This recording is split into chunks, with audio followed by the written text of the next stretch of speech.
Live from the Cactus Creek at Ibri, he is the king of prime time, Ghana's undisputed entertainment laureate, and still the youngest old man in Ghana. Put your hands together, show some love for the indefatigable KSM.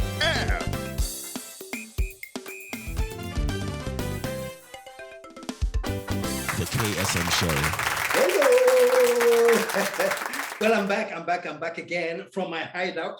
And I told you that I'll be coming to Ghana soon, but I promise you that I'm not coming back until I'm coming in my own private jet.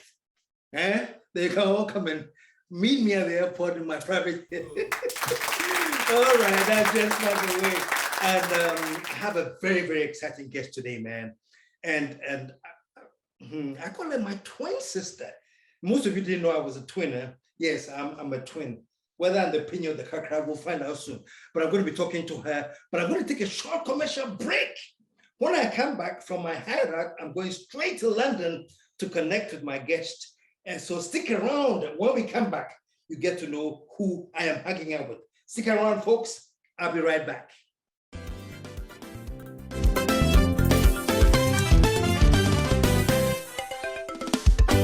The KSM Show. Okay, folks, let us turn our attention to homeowners.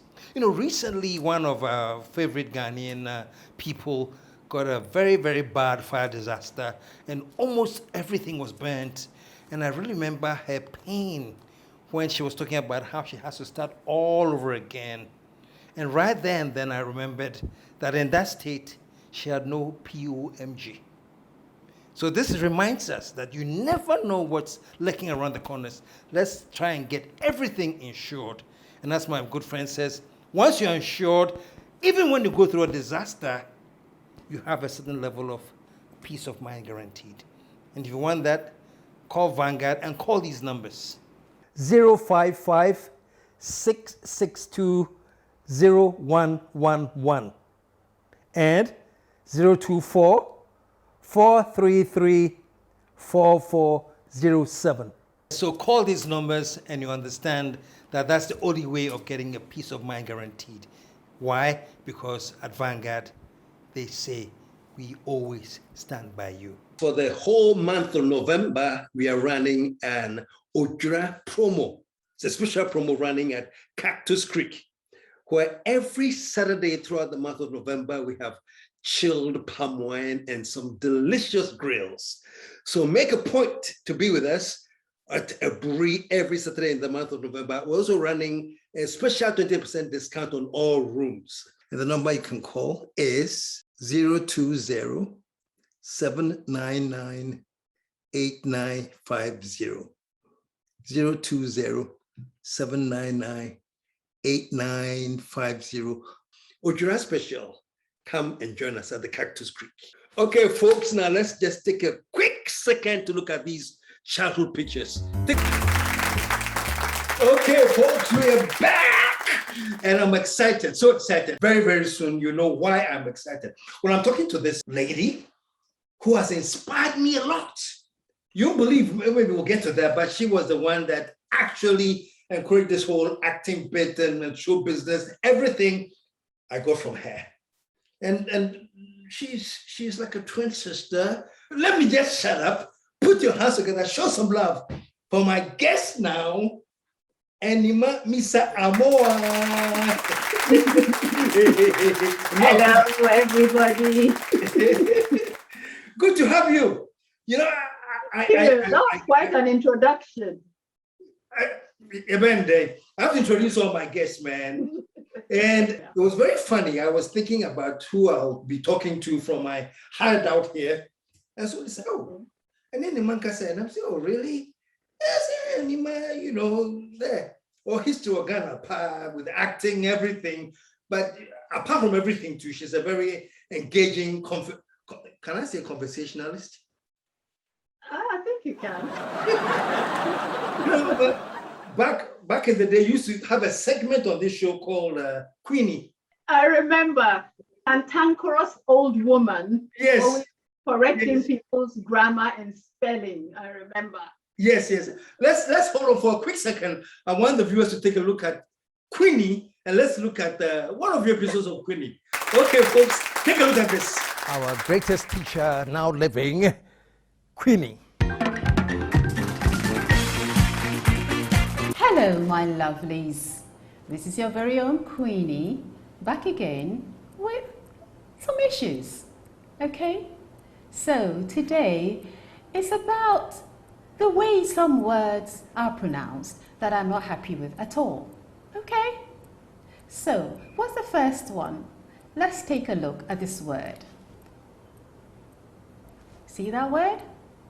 It's pronounced quote. Quote. Okay? So you quote from a book. You don't quote from a book. See? That word, that is coat. That's something that you wear. So don't say a quotation.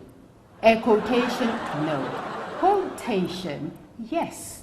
So you quote from a book and you wear a coat. Well, that was Queenie. Remember the days of Queenie? Teaching. How could I forget?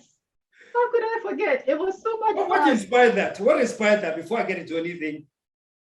I think that I probably just got fed up with just people's grammar, really. I mean, you know, especially when in the office and people would go around saying things like off the light, off the light. And it just used to upset me. I said, can't you just say put off the light? Why do you say off the light?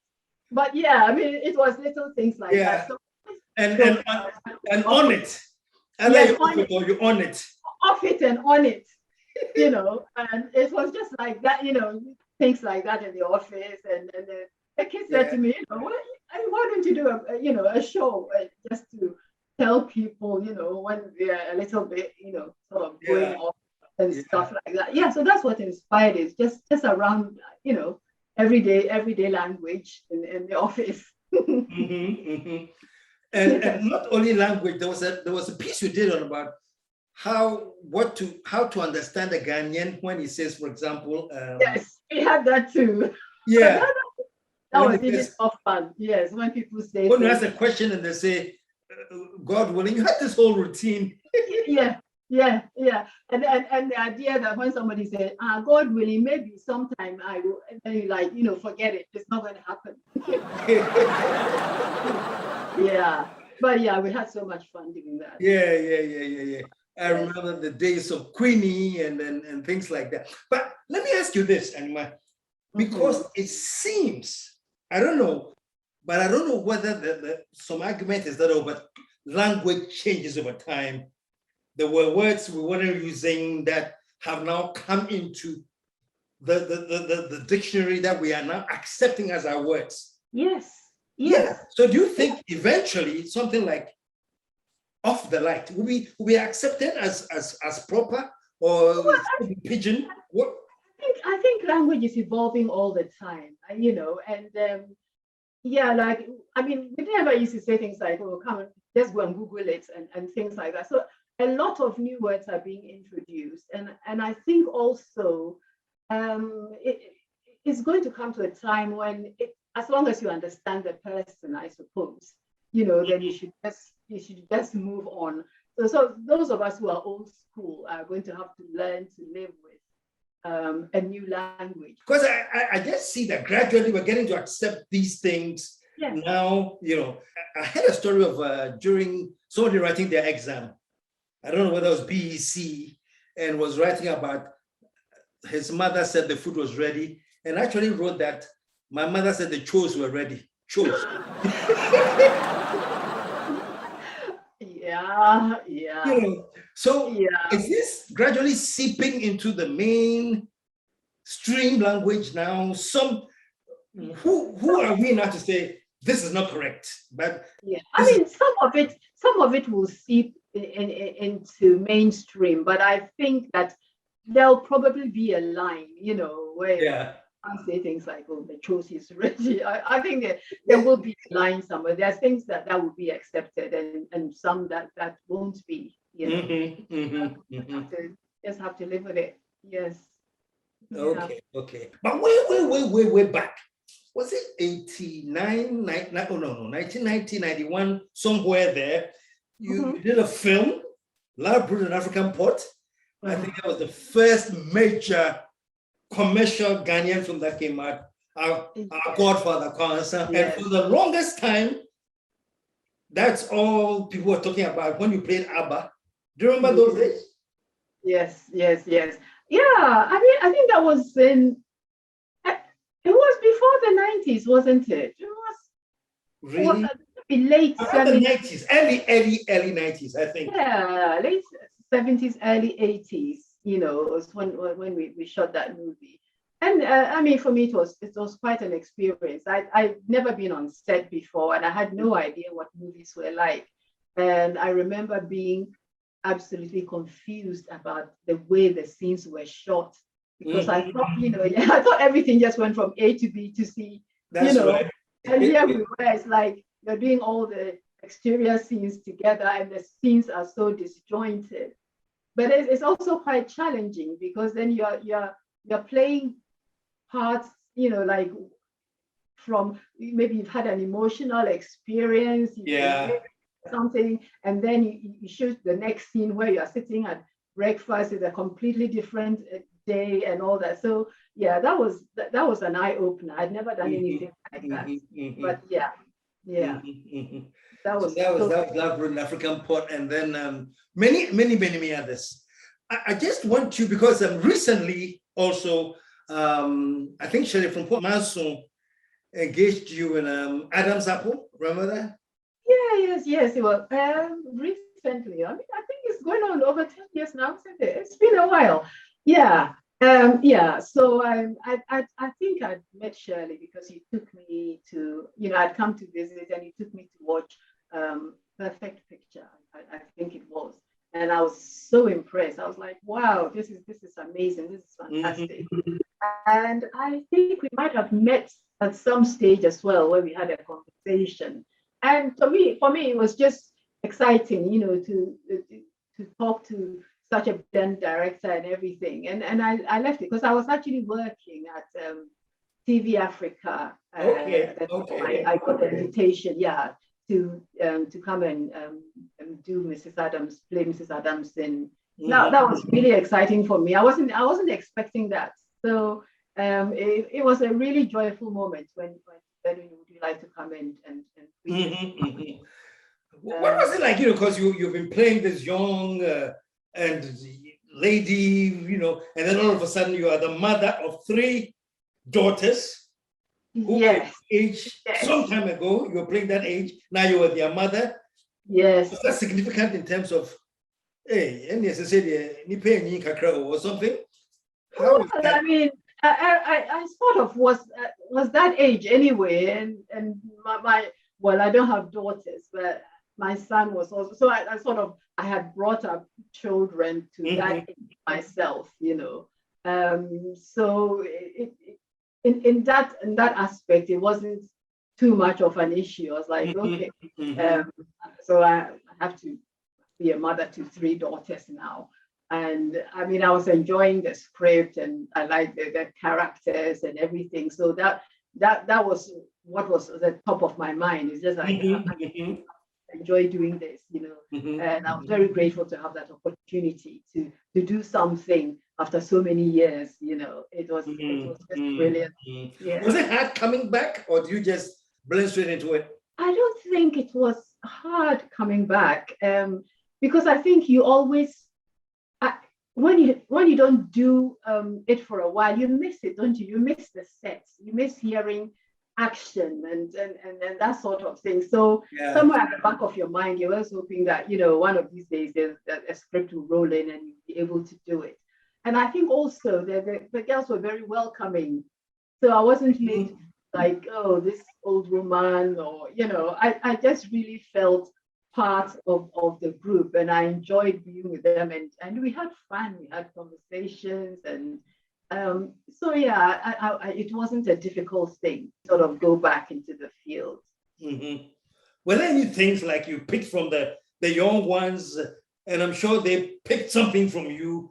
What was it that you thought generationally, oh, this must be new, or what was your reaction to things? Where did you just get into the flow, or you realize that there had been a gap, so there were certain adjustments to be made here and there? Anything like that?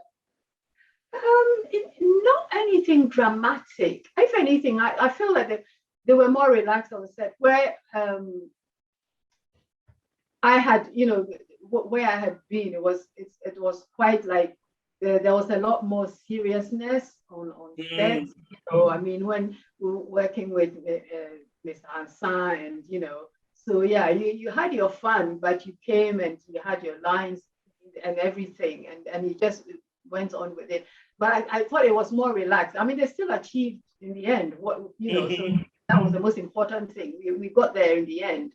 So it was just learning, I suppose, for me, learning to let loose a little bit and relax and still do the work. That's one of the things that I could pick up. I picked up. Yeah.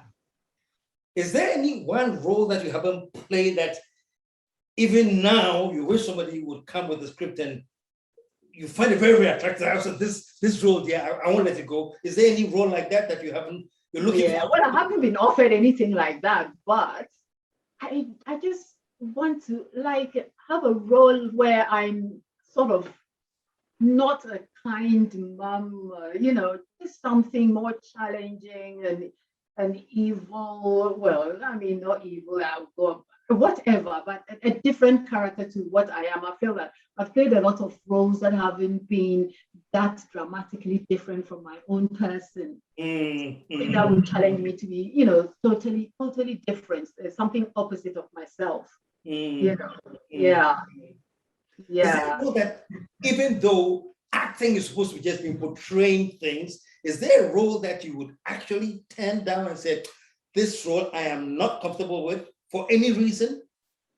Yes, I think I would. I mean, I don't think I would take on a role where it just portrays a stereotypical understanding of a woman, like you're just there, you're a victim, you can't speak for yourself, you're supposed to be a certain way because you're a woman, and especially if at the end of it, so what is it? Unless at the end of it is going to say, well, this is not how it should be, So unless there are lessons that we can all learn, positive lessons that we can all learn. But if it's just to play, a complete victim to no end, then it's probably something I wouldn't be too keen to do. What comes to my mind is like witchcraft, quote unquote, abay for, how a whole attitude to abay for old woman, grandmother, or and baye and things like that. Would you handle a role like that? If Yes, well, again, like I said, unless it's going to debunk the idea that an old woman is a witch automatically, or that when you talk about witch, you're talking about some old woman somewhere. It's like, no, old women are not witches. So if there's a role like that, which in the end, the script is going to point out that this is not acceptable.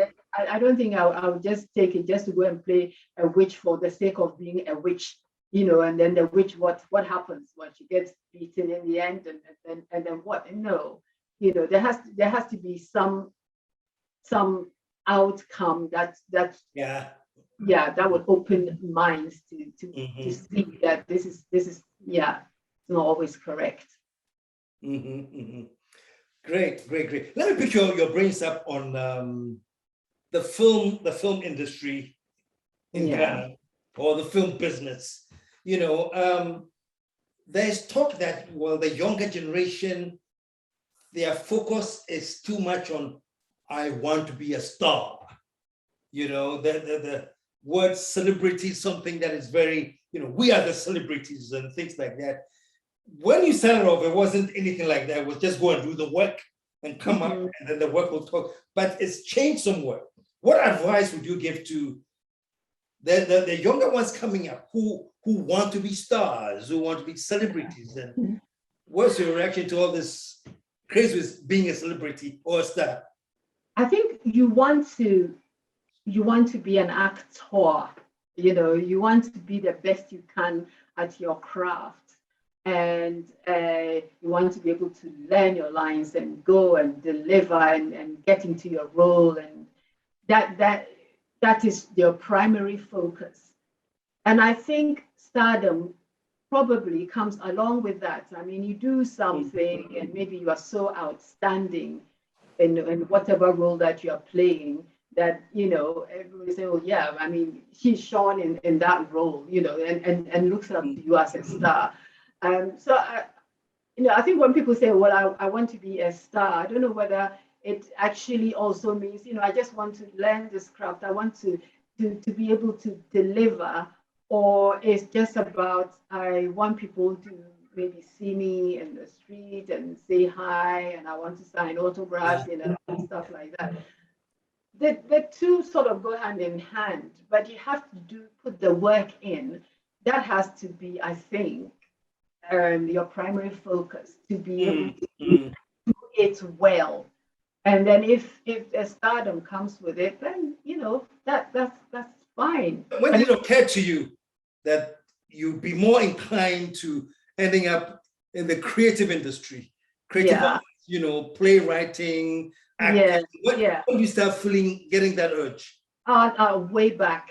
I mean, I think that even as a young child, I had a lot of imagination. So I was writing. I was always writing bits. I mean, you probably don't remember, but I was writing bits and doing comics, and I had a lot of stories. That one. I had a lot of stories in me. So obviously at that age, I didn't know where I was going to end, but I just knew that it was something that I liked doing. I liked to go to sleep and dream and create all kinds of things. I would spend hours in bed with, creating all kinds of characters, and we sort of, interacting with each other and all that. And I'll spend the whole afternoon in bed and do that, So I think, these things start at a very, very young age.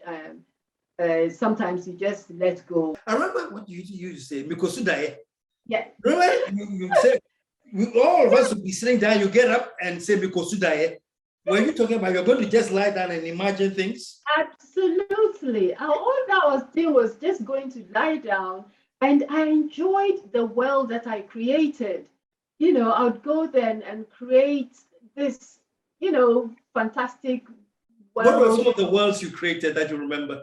There are all kinds of things, even cartoon characters and friends, and living in this beautiful place with trees that had all kinds of colorful leaves, and I'll just be one of them, and and I just enjoy, and I'll do it for hours.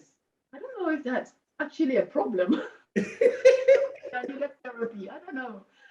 But yeah, so and then sometimes I'd write stuff, and sometimes that I would tell stories that would never end. That you have that experience. Yeah. For me, where I'd start a story and create this boy who had this and that, and he went here and he was on this adventure, and so I enjoyed all that sort of creativity. So that took me right through secondary school. I mean, right now, some of my friends will tell me how I used to organize them into groups, and create little dramas for them and make songs that they should sing and stuff like that.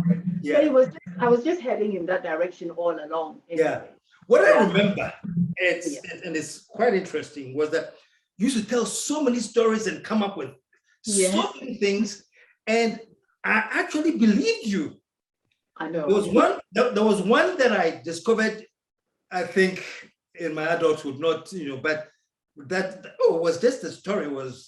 I remember when we were kids, there was this, maybe it's still around, the milk, the powdered infant formula that they call SMA, not a milk powder, called SMA. And I remember you explaining to me that SMA stood for same as mother's Ariel. and Ariel is actually like breast milk. So SMA was just. I really believed you for a long time, and then I said, "Wait a minute, you know." I know. I was a victim of your imagination. Yeah. Muslim pine, all those things you were telling. Yeah. So my mind was always active. I couldn't still my mind. There was always these little stories bursting, in my mind. I'm surprised I haven't actually written a novel. I keep telling myself I will. For the last 10 years or so, I've been telling myself because I have too many stories. So when I start one, then it's something else, and then I tend to ramble. I think, oh no, I have to focus, and then I leave it for a bit. But yeah, there's always things sort of dying to get out of my head. And I just want to send this message out to mothers too, that if you have a child who says, I'm going to dream or I'm going to sleep and imagine things, don't discourage them. Don't think that I'm about with the baby. I know, things, see how you end up. Yes. Let them go and dream. Mama goes to die, Yeah. It's all about dreams. Yeah. It's funny that we are from the same family, but I want to take you back a little bit into your childhood. To talk about your parents. Okay. Talk about your parents. Yeah. I remember, and they say men do this, because all this acting ability that you have, this creativity activity you have, our dad, Papa claimed it. Oh, and things like that. Yeah, he did. What are some of the fun memories you have as a child growing up and discovering yourself and things like that? The fun memories. Yeah. There are so many. Beating me was it's not a part of it. You remember the last fight we had, you beat the hell out of me? One of the good memories, that I won the fight. Yeah, absolutely. I won it well, and you learned your lesson because you never challenged me again. You learned your lesson well. I did. I remember it was quite a good thrashing, man, and yeah. Describe everything that you did, but it was good. So, how old is your son now? 39. He'll be 40 next year. Wow. And how old are you now? I'm well into my 60s. Well into your 60s. Yeah. I'll say I'm closer 70 than 60. But, a couple, Yeah. One thing I remember going way back, your son, as I see, used to just cry a lot and just harass you so much. And I remember our dad was so happy that you're also living to experience what you did. Do you remember that day? Yes, I remember. It wasn't even so much crying as he didn't want to eat his food. Yes. And he'd make a fuss, and I'll be like, oh, what am I going to do with this child?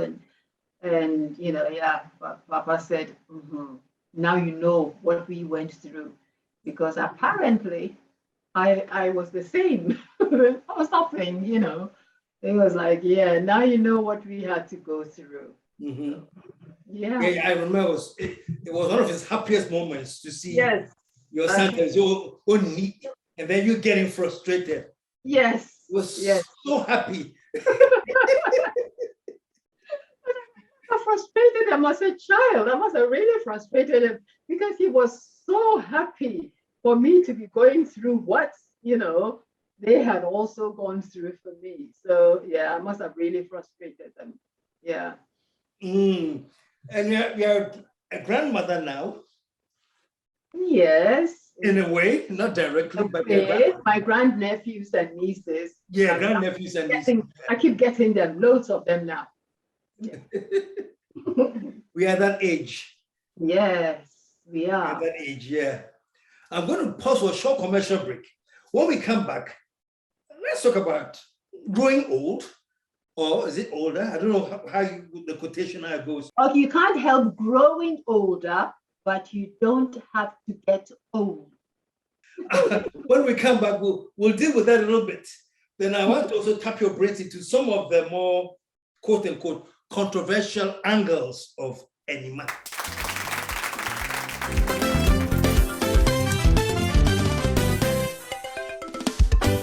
The KSM Show. For the whole month of November, we are running an Ojra promo. It's a special promo running at Cactus Creek, where every Saturday throughout the month of November, we have chilled palm wine and some delicious grills. So make a point to be with us at Aburi every Saturday in the month of November. We're also running a special 20% discount on all rooms. And the number you can call is 020-799-8950. 020-799-8950. Ojura special. Come and join us at the Cactus Creek. Okay, folks, let us turn our attention to homeowners. Recently, one of our favorite Ghanaian people got a very, very bad fire disaster, and almost everything was burnt. And I really remember her pain when she was talking about how she has to start all over again. And right then I remembered that in that state, she had no POMG. So this reminds us that you never know what's lurking around the corners. Let's try and get everything insured. And as my good friend says, once you're insured, even when you go through a disaster, you have a certain level of peace of mind guaranteed. And if you want that, call Vanguard and call these numbers. 055-662-0111 and 024-433-4407.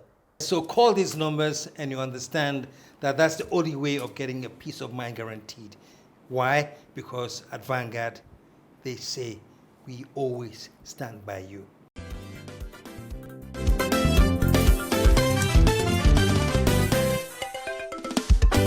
The KSM Show.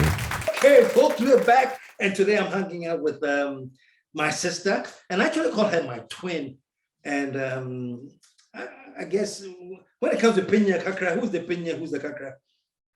I'm the opinion. I know at one point, a very embarrassing thing happened to me. I said I had turned when I was 58 or something.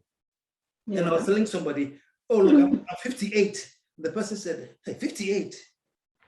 And Anima is your sister?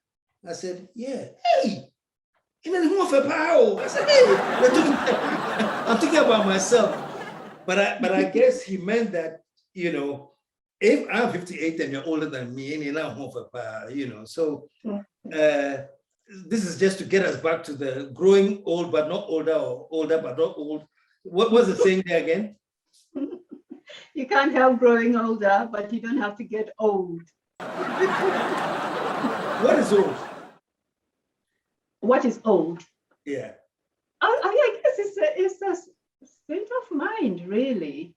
But I think, honestly, that has changed a lot now, because when we're growing up and 40 was like, oh, you're so old when you're 40 and 50, yeah. And by the time you're 60. But I mean, these days it's not like that at all. I have colleagues and friends, and in their 60s, and you just live your life, and you don't, it's not like, oh, well, they say that when you necessarily wish I was in a frantuma, that kind of thing. I think a lot of people are just breaking away from that, living their lives, to the full, living their best lives well into their 60s and 70s and all that. So I think, so I think that the old of old has sort of disappeared now. Yeah. One time I remember, I think when our sister turned 40. Yeah. Dikra turned 40, and then she had some kind of like party at the place, and we all went, the family. And I remember at some point, she fell asleep. She had dozed. he had dozed off, and Rap Kwame had dozed off. And then you made a comment, say, hey, and you know, a bit 40. Do you remember? It was like, oh, so are we going to grow old to be 40? Yeah. And now, yeah, I know. Like it seemed like a million years away. Like, yeah. oh, wow, you get old and tired, and we are there now. We are past it, and then now we don't think we are old. And they call me in Ghana the youngest old man. That's my tag. And let's talk a little bit about things that you have said that have generated some bit of controversy in Ghana, and then get you to, let me ask you some of these things. And honestly, I have not been spared some of that bit, but I remember people quite upset with you. Somebody actually wrote on, Ghana web, someplace, that your name Anima is actually animal. Animal, yeah. So you just dropped the L. Because you said that you have a different concept of what God is supposed to be. I just want to delve into some of the controversial things that, do you remember that? What did you say actually? I remember the comments on it, and somebody said, you take her name Anima, just add an L, she's an animal and all that. There's a lot of a sort of angry people out there, and it's just, like as I get older, I have found that I've liberated myself a little bit from all those things, that kind of anger and that kind of hatred towards somebody because you're not the same opinion as them, or they don't follow the same religion as you, or they're not this they have a different sexual. It's like, you get to this age and you're really able to just relax and listen to other people and say, look, that's fine. You do you do what works for you, and I do what works for me. And you only draw the line where somebody comes into your space and hurts you. Now, as long as they're not doing that, I always say, like, especially when it comes to religion, if the person says, look, I just believe in the stones, and it works for them, because at the end of the day, it's a mentality thing. And, you think, this is, it makes you feel peaceful. It generally makes you peaceful. Then I don't have a problem. I'm not going to try and say, look, no, I think you should follow what I believe in. Because at the end of the day, I think there's a kind of, if I always say, like, if I'd been born in Syria or somewhere, I'd be Muslim. I would have complete belief in what I had been taught, because that's all I'd known as a child. And I would have 100% conviction, in the same way that somebody who's born into a Christian home has a 100% conviction. So who decides who is right, and who decides that yours is somehow lesser than mine? Based, and what is it based on? It's based on what we've been taught. It's based on what we've been asked to read, because that is what has been offered to us. I don't think I have a right to tell anybody what they have to believe in. And I think, as I always say, as long as you are not going to hurt another person, and if there's one line that I like in the Bible, even though I'm not a religious person, is, just do unto others what you want them, what you want to do them to do to you. Just live. Let us live as human beings and respect each other as human beings. We came into this world as human beings. Nobody comes into the world with a label saying Christian, Muslim, Hindu. We don't come with those labels. Those labels are created for us in our environment. So let's see each other as human beings first, and treat each other as human beings. It gets funny when people get into the realm of, oh, your father was the head of the church. He was the moderator. How can you not be religious and thinking of, you know what I'm saying? Yeah, I understand When that. comes at you, how do you deal with it? Now, yeah. Some people I will not even have a conversation with because I think that we are too far apart. And it doesn't seem like there'll be a meeting point. I just think, it's all about the way you live your life. I don't judge you by what category or what box you put yourself in. I look at you and I will like you or dislike you based on what you do as a human being. So if you claim to be an atheist, you don't believe in anything, but you're still able to help me. I fall down, you help me up. If I need help, you're always there. That is what attracts me to a person. It's not about what they are supposed to be. It's all about your actions. And so it goes back to what I was saying, but it's all about, and as human beings, we all need to feel valued. We need to feel that people respect us. We all of us, no matter what we are, these are basic things that all human beings desire. So look beyond whatever they say they are, look at their actions. That's the most important thing. Look at their actions. It doesn't matter, pastor, teacher, I don't know, student, whatever. All these are labels. It only matters how the person acts, as far as I'm concerned. Honestly, I think when it comes to that, we are from the same thinking and the same line of thinking. So nothing, surprises me as what you're saying. I just wanted a little clarity out there because people get so confused and surprisingly getting very hostile and annoyed. Yes, I think that is what I find most confusing because I'm not an expert, but I think that a lot of religions supposedly are supposed to come from a place of love, and yet I've had experience where the most hostility has come from people who are supposed to be coming from a place of love, and I've really always found that really confusing because how difficult is it to hate less? I mean, how difficult is it to let somebody be? As long as they're not upsetting you, and as long as they're not getting in your way, and they're not stealing from you, and they're not killing you, and they're not harming your child, and they're not, when I was talking to somebody and I said, when I go out, maybe if I have to walk out in the night and I'm alone, I'm scared. And what I'm scared of is not a label. What I'm scared of is a person who might come out and harm me.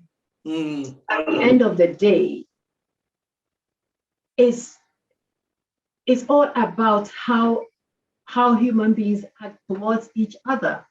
And I find it difficult to see the difficulty, let's put it that way. I don't understand why it's so much easier to vent out so much hatred for somebody just because they are different in some way.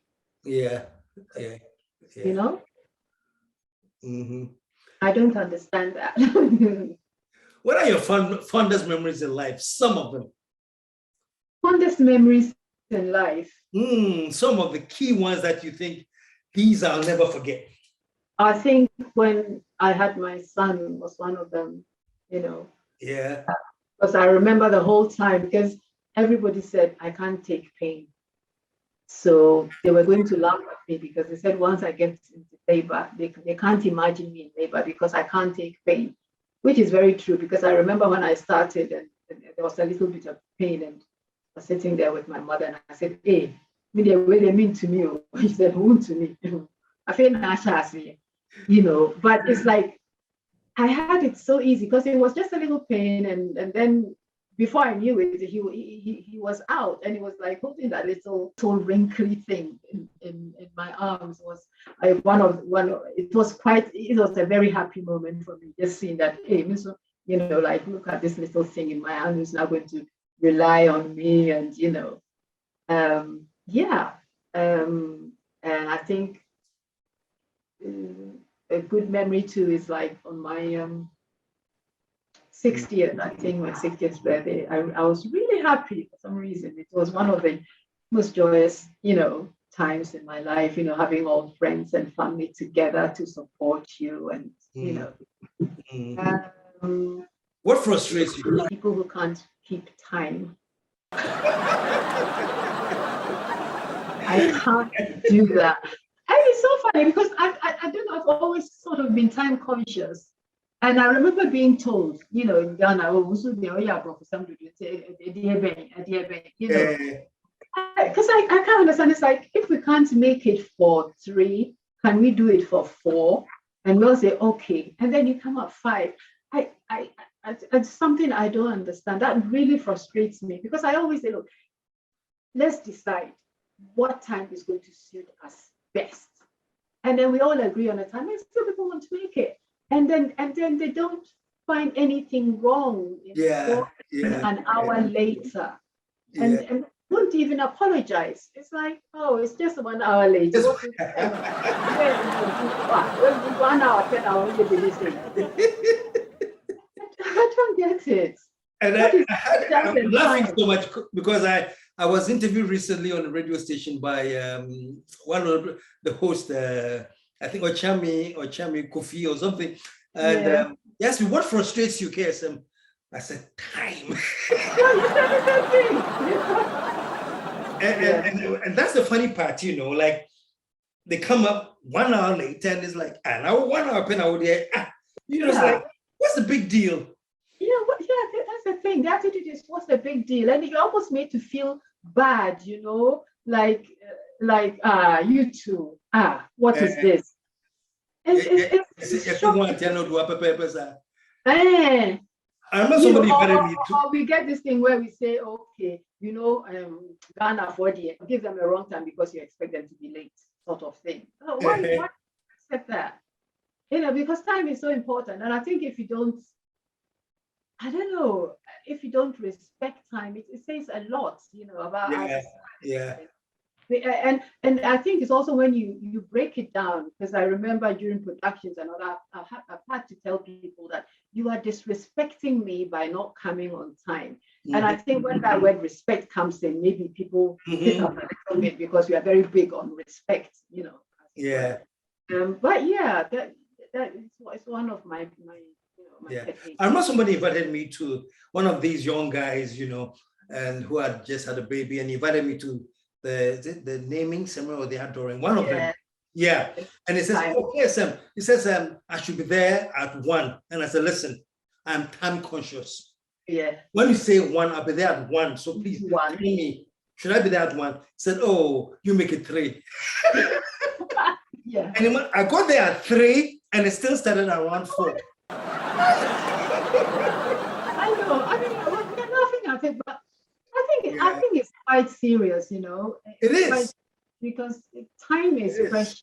Yeah. And, just wasting time is not a good thing. And for me, it's also a reflection of our national psyche, is that there's no agency for anything. For anything. How do you look for developing a country when you do not respect time? It's just it, Yeah. But anyway, I know. I have a few minutes to wrap up. I'm just giving you a free, pass to tell your fans out there. Your fans are my age now, but my age and older. But tell the young ones who are getting to meet you for the first time, or who just met you since Adam's apple. They don't go way back to Avenue A days, man. And what to do? I just wanted to shoot some breeze advice to them. Okay, I'm not a very good speaker, so I don't know. I think that for the very young and up and coming, ones, who have all this desire to do something, I would encourage you to do it, to, you know, if you're passionate about it, go into it, work hard at it. I mean, it's a very difficult field where we come from. It's very difficult, and the chances actually it's difficult everywhere, you know, because before you have your breakthrough, you know, you'd have had to do a lot of other things as well. I mean, a lot of actors here, you just do your waitressing or waiting, you know, and at some point you get a script.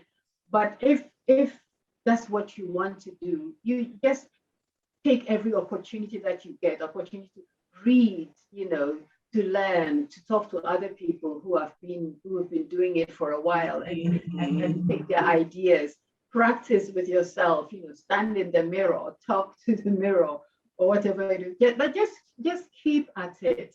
And, you know, it's in the long run, it will, you know, it will pan out, you know. Yeah. So just keep working hard.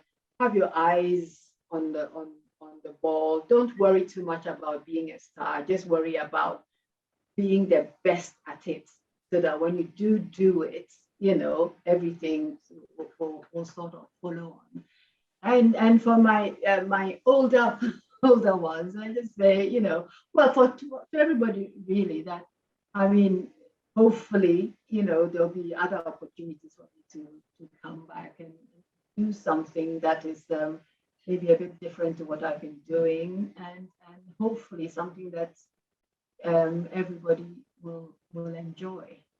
And that's it really. And I have to thank you for all your support in your past and your support now.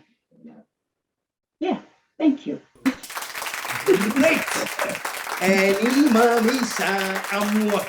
And thank you so much for joining us today, all the way from the UK and in my hideout.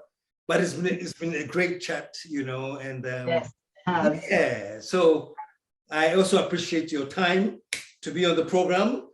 And so to all the viewers out there, let me sign up saying I'm so glad that we had her on, and we've had so many things and a few things clarified, I hope. And until next week, when I come your way from my hideout again, this is KSM signing off as I always do. And do you know how I sign off? Do you remember? We are out of here. I don't know what you do with your hand. That's it. You did it. We're out of here. Yeah.